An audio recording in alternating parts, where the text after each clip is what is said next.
All right. Thanks so much for joining us today, Craig, here at Prime Future. So let's just start off. If you can just give us a really high level overview of your background and kind of your most recent company, FreightWaves, and tell us more about what that is and how you got started with it. So I am a multi-generational trucking brat. So I grew up in the trucking industry. My father started what's now one of the largest trucking companies, and my uncle started another trucking company that's also one of the largest. And so I grew up around trucking and really saw the evolution of sort of post-deregulation, which happened in the 1980s, to all the way to where we're at today. And I've seen all levels of growth in the industry. But I also was very enamored with financial markets.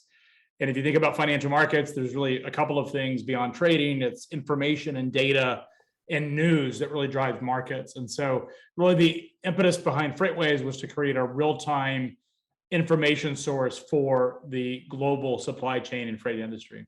Often joke that if FreightWaves, as if ESPN and Bloomberg had a baby in the back of a semi, that would be FreightWaves. That is an excellent description of FreightWaves.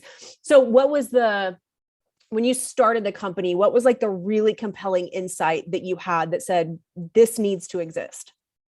Well, it originally started to create a futures market based on trucking and trucking rates, because it is a massively volatile market and there's no way to hedge or offload that risk to a third party. So the idea was to create a tradable instrument, in which we actually launched tradable instruments to it. We had traded a couple of futures, probably 30 contracts for the time we closed it out.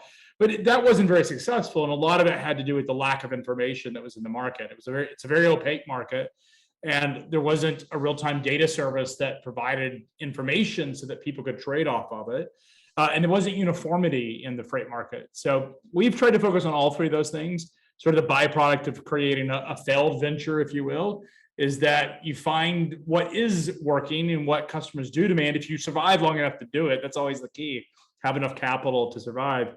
We were lucky that we had enough capital to invest in these other products, and those have been immensely successful. Okay, that's awesome. So I saw something you put on Twitter earlier this week, which, by the way, anybody watching this, if you don't follow Craig on Twitter, go follow him because he shares tons of great content. But you said something about that you've been saying for a while that freight tech would be bigger than fintech or be the next fintech, something along those lines. Tell us more about how you think about that category of freight tech. Yeah, so I was in fintech before I was sort of freight guy. Then I had a payments company that did fleet fuel cards, and we were sort of 2005 is when I got into the fintech business. And this was really the early days of fintech. It was post the internet. There was internet banking and bill pay. But it was very early days. E-Trade and Ameritrade had sort of started up. But from 2005 to 2014, really my tenure in fintech, it went from a sort of, a bunch of early stage innovation to this really big hyper growth industry where we sort of ended in 14 with Square did an IPO or was preparing an IPO. Stripe had gotten started. A number of companies were starting to scale. And I saw the amount of capital and the hype that went into a lot of the fintech sector. That is very similar to what we're seeing right now in supply chain and freight tech. And if you think about sort of the breakout moment for fintech was the great financial crisis that happened in 2008, 2009, is it sort of forced companies, banks, and financial institutions. Some of this was brought about by new regulations with Dodd-Frank, but also just consumers were much more sensitive about the fees and how they were thinking about everything. There was a backlash against big institutions. While what's happening in supply chain is a little different than that, this is for our industry, this is our moment of taking a crisis where we're on the front stage and building sort of the next generation of technology and services. And so I think of what's happening around freight tech is very similar to what we saw in fintech 2008, 2009. So the great next decacorns that come out of venture capital are going to be associated with some element of supply chain technology. Man, that's a really interesting parallel, and that makes complete sense the way you described that. That this would be really a compelling impetus for that kind of growth. So, okay, so when you think about tech in this category around freight supply chain, what are the buckets? I mean, obviously we've got like autonomous trucking, which I want to come back to here in a little bit. Some sort of fleet management. We've got, AI and Internet of Things. How do you think about the buckets within or the subcategories within freight tech? Yeah, this is a massive category. Let's not forget that we're talking 12% of GDP. And let's go back to the fintech, freight tech sort of discussion. Is if you look at fintech, financial services and insurance are about 7.5% of domestic GDP. Supply chain and logistics represent in the United States 8.5%, and then globally 12%. So we're talking about an industry that's actually bigger and more nuanced than financial services. Yeah. It's also easier to trade information, which is essentially what a fintech platform does, is it's trading information. Maybe it's settling accounts, but the movement of money happens digitally at the end of the day. What we're talking about in supply chain is the physical movement of goods. And you have this massively fragmented set of decisions, a set of parties and activities, which make it much broader than what you would see with fintech. It would be the equivalent of trying to compare Robinhood to Stripe to PayPal and say they're all the same business. That's how most people look at supply chain technology or freight tech, is as if all those businesses are the same. Then add an insurance player in that. It is so fragmented, and there's so many activities that take place inside this industry, which means there's just ripe for opportunity. So let's walk through a couple of those core areas. One is the movement of freight. This is, everything from DTC and e-commerce is how do you interact with the big parcel carriers? So there's companies that do that either consolidate shipments or create APIs or automated workflows to help move freight easier through UPS, FedEx, DHL, and the US Postal Service. So there's a whole set of categories there. There's a category of warehouse automation services that are automating warehouses, a category of flex warehouse space or on-demand warehouse space. Probably the two most successful is a company called Stored and another company called Flex that are doing this sort of on-demand warehouse space where you don't have to enter into long-term agreements, but you get short-term agreements. You see it in everything from ocean cargo, where you have companies that have built ocean booking systems and electronic contracts. You have companies in air freight that do air freight, some that blend. Flexport is the arguably most successful venture-backed forwarding organization that does both ocean and air. You get into trucking brokerage, which is just arbitrage, basically managing freight on behalf of shippers. Companies like Convoy and Transfix and Next Trucking are doing that type of work. And then you get into visibility, which is how do I know where all of this freight's at, and how do I have information about where it's all going? Is it delayed? What's my ETA? How do I manage all that? And there's companies that do that, like Project 44 and Forecast. Now, this is just a sampling, and there are dozens of subcategories. One that has really gotten hot recently is the emergence of fintech meets freight tech, which is these companies have realized, or these founders have realized, that moving cargo is only half the battle. A lot of what ends up happening in logistics is these companies are not only back office, but also providing physical matching. They also tend to be banks at the end of the day. They help pay freight bills, audit those freight bills, and manage it. And so there's a whole emergence. It's relatively new and really recently, where there's emergence of new companies that are helping manage the payment flow of freight transactions. And that's a very hot sort of subsector of logistics technology that's popped up. But it's all happening, and it's a really exciting time. Again, this is 2008, 2009. Maybe we're in 2008. We're not yet to 9 in terms of what's happening in the sector. It's so interesting. I would, as soon as you said that 12% number, of course that makes sense, but I would never have guessed to put that number there. And putting that in context relative to financial services that's mind blowing. I haven't seen anybody frame it that way. I often think of logistics because I spent 9 years in payments. And I think of what I saw there is very similar. And really, FreightWaves playbook is I took that from financial services. I mean, Bloomberg's business model is really what we've tried to emulate at FreightWaves. But when you see all of the sort of activities and excitement and naivety that is borne by founders, and then skepticism borne by incumbents, this is very similar to financial services. And it's a massive sector, and it's a really important one. And I think what we'll see over the next couple of decades, we look back in 10 years and we won't be shocked by the company that raises at $100 billion like Stripe did in fintech.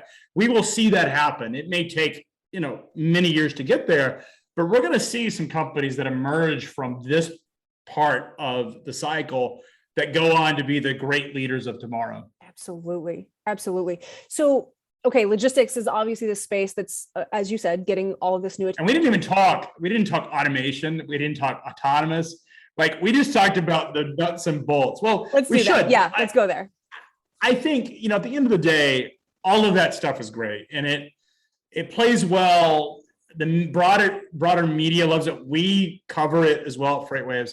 The reality is that it is not going to happen as quick as people believe it will in sort of mainstream. They hear it, they see a news clip, and they're like, "Oh, autonomous trucks are coming next year."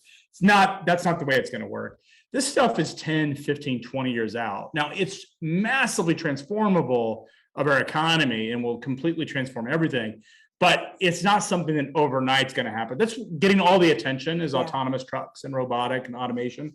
But really the stuff that I'm excited about is sort of not that at all. It's all the pipes and mechanics of movement of cargo and money and information that's actually much more exciting. Yeah, absolutely. So just on that note of autonomous trucking, or let's just say automation in general, knowing that that's going to be a ways out before it's transforming, mainstream, what are the pockets? What are the early use cases where that's going to make sense? Well, I think the ports have been early adopters. The Port of Rotterdam has had a semi-autonomous, and this still requires some human involvement, but really semi-autonomous closed loop environment at the port. And they've been doing that for at least the last decade and even beyond that. So you'll see these closed loop environments, maybe around an airport, maybe around a warehouse where you're shuttling trailers or containers from one door to the other. And that actually happens a lot. I think those applications will see autonomous first. And I don't think we'll see autonomous trucking services in the United States before we see it in other parts of the world. Places like Japan, which has a major demographic challenge and tends to be very tech forward, they have a labor problem and a driver shortage, but it's different than ours because it's an elderly population. It's much older on average. And so they don't have a good source of labor to pull off of. So I think we'll see it there first. They also have a much more autocratic sort of government regime to be able to sort of force this technology on their people. We just don't have that in the United States. For better or worse, we're sort of in this deconstructive environment. The thing you got to remember, in order for you to have full autonomous, you need the federal, state, and municipal rules and laws to correspond. You can't even get the federal government to agree on anything. Right.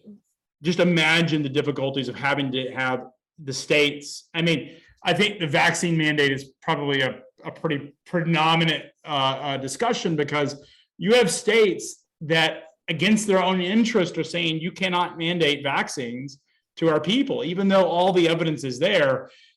While we're talking about autonomous trucking, when you have a situation where the number one job in 29 states is truck driver, that happens to be in states that traditionally are pro-business, I think it creates a lot of difficulty to expect that technology is going to happen quickly. Oof, that is a thorny issue. Absolutely. Okay, I want to go back to one other thing that you said. You said what really gets you excited is the automation around, the pipes and the mechanics of how cargo and money information is flowing. Any more you want to expand on that specifically? No, I mean, I can honestly, I can go on for hours, I'm sure. Do a whole conference on just each individual element. The reality is that we're in the very early days. There's so much opportunity. And there is a desire for founders who are trying to help solve problems that to them will feel they'll look at it and it won't make sense to them, which is good because it means they're bringing fresh ideas. Brilliant. Brilliant. It's fascinating to me, the parallels between the way you're describing the logistics industry and some comments that I would make about the ag industry. Like, I think there's a ton of parallels there. Ag tech and build tech, if you sort of look at blue collar industries, traditionally sort of fragmented industries, ag's far more, the reality about it, the agriculture industry is it is far more consolidated than logistics is, because you just have these big ag co-ops that control a lot more of the market. You have a mature financial market. I mean, futures started out in ag, trading ag futures. And so it in many ways has some advantages of being able to accelerate technology innovation versus logistics, but it also has, because it is a much more consolidated industry, there's advantages because technology can evolve. If they sort of get behind something, they can evolve faster. Whereas logistics, it doesn't work that way. You have all these intermittent and interdependent parts, but it's very similar. I mean, you look at the size of ag, it is about the same scale as logistics. It is one of the largest employers in America. Logistics is the same way. And ultimately, this is sort of our brother and sister, if you will. Ag, a lot of the trucking industry and railroad industry started because we had to get crops and agricultural goods from point A to point B. You've got cattle behind you. You know, the railheads were, a lot of them out west were built for moving meat. And so these are industries that are traditionally slow to adopt. You have an older population that manage them. But they're also industries that, because of the margins and the cyclicality of it, it really enables an environment for proper investment. Oof. And this is such good stuff. So funny side note here is that the cattle behind me, this is from Southern Arizona. The tiny little podunk town where I graduated from high school, Wilcox, Arizona, was once known as the cattle capital because of the number of cattle. That was where the railroad went through, and that was where all the cattle from Arizona, or Southern Arizona at least, northern Mexico, came through to be shipped to other parts of the country. So love that. That's awesome. Yeah, love that. Isn't there an Eagles song about Wilcox? Is that the Eagles? I don't know. That's Winslow. Winslow, Arizona. Winslow, sorry. Yep. I need to get my W city names together. Nobody knows Wilcox, Arizona, so no worries. I think I've dispatched some freight. Like, it's funny because like when you work in freight, it's been many years since I've actually worked in freight. I don't have to do hard work. I get to talk about it. I'm like a guy on ESPN who's sort of washed up and unemployable, but just tells you what he thinks. But it's funny because like these little random towns across America, because freight tends to be where freight comes out of. So that's great. Okay, so one last question for you then, just to kind of put a bow on this whole conversation. So knowing that the majority of people who are watching this from a prime future audience standpoint are in ag, some of them familiar with the logistics industry on a very intimate level, some of them not so much. What are maybe a couple of mental models or things that people outside of the logistics industry should know about how the logistics industry operates? Like, what do you wish the normies knew about logistics? I think, so it's interesting because I think, the size, I don't think people realize how big this industry is and how many people, it's the number one employer in 29 states.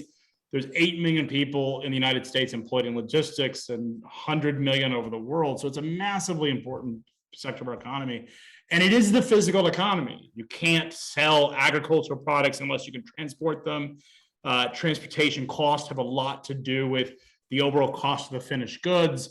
And right now, what people are waking up to is the reality that it is so prone to disruptions and issues and weather and geopolitical events and, what we have. So all of this stuff is sort of played out. And the reality is that we're now aware of it. And I think I always use the analogy of your power company is nobody thinks about their power company unless the power's out. And then all of a sudden, that's all you think about and you're obsessed.